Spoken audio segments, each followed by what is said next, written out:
CM Revanth రెడ్డిపై మాజీ మంత్రి హరీష్ రావు మరోసారి తీవ్ర స్థాయిలో విరుచుకుపడ్డారు. కాంగ్రెస్ అధికారంలోకి వచ్చిన తర్వాత ఇచ్చిన హామీలు ఏమయ్యాయంటూ ప్రశ్నించారు. ఆగస్టు 15 నాటికి రైతులకు రుణమాఫీ చేస్తామని సర్కారు మాట తప్పిందని ఆయన ప్రశ్నించారు. పదే పదే తనను రాజీనామా చేయాలంటున్నారు. రాష్ట్రంలోని రైతులందరికీ రుణమాఫీ చేసి ఉంటే తాను రాజీనామా చేసేవాడినని అన్నారు. రైతు డిక్లరేషన్ పేరుతో రైతులను దగా చేశారన్నారు హరీష్.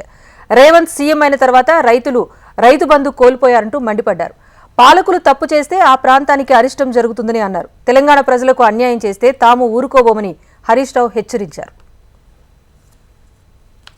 ఇంకా ముఖ్యమంత్రి నిన్న వరంగల్లో మాట్లాడుతుండు, ప్రజలు ఏం కోల్పోలేదట, ఈ రాష్ట్రంలో రైతులందరూ కూడా నీ పుణ్యమా అని రైతు బంధు కోల్పోయింది. ఇవాళ నువ్వు చెప్పిన రుణమాఫీ 2 లక్షల మీద ఉన్నోళ్ళు కట్టుండ్రి అని చెప్పిండి.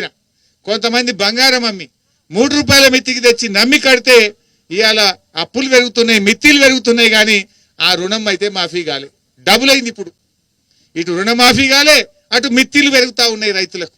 అయినా కట్టవలసిన అవసరం ఏంది అంటే ఈ రకంగా ఆయన రైతుల్ని మోసం చేసే పరిస్థితి. కేసీఆర్ గారిని పట్టుకొని నోటికి వచ్చినట్టు నిన్న వరంగల్లో మాట్లాడిండు. అసలు ఆయన తగునా? ఒక ముఖ్యమంత్రి మాట్లాడే భాష నాది? ఒక ముఖ్యమంత్రి ఆ రకంగా మాట్లాడొచ్చునా?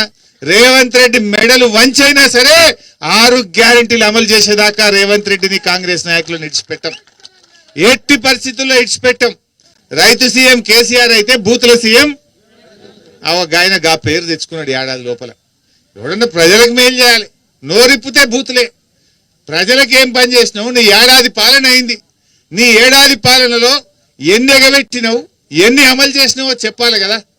వృద్ధులకు 4000 పింఛన్ అన్నావు, ఇచ్చినావా? ఇచ్చినాడే? 4000 పింఛన్ ఇయ్యలే. మహిళలకు 25,000 అన్నాడు, అది ఇయ్యలే. రైతు భరోసా 15,000 అన్నాడు, అది ఇయ్యలే.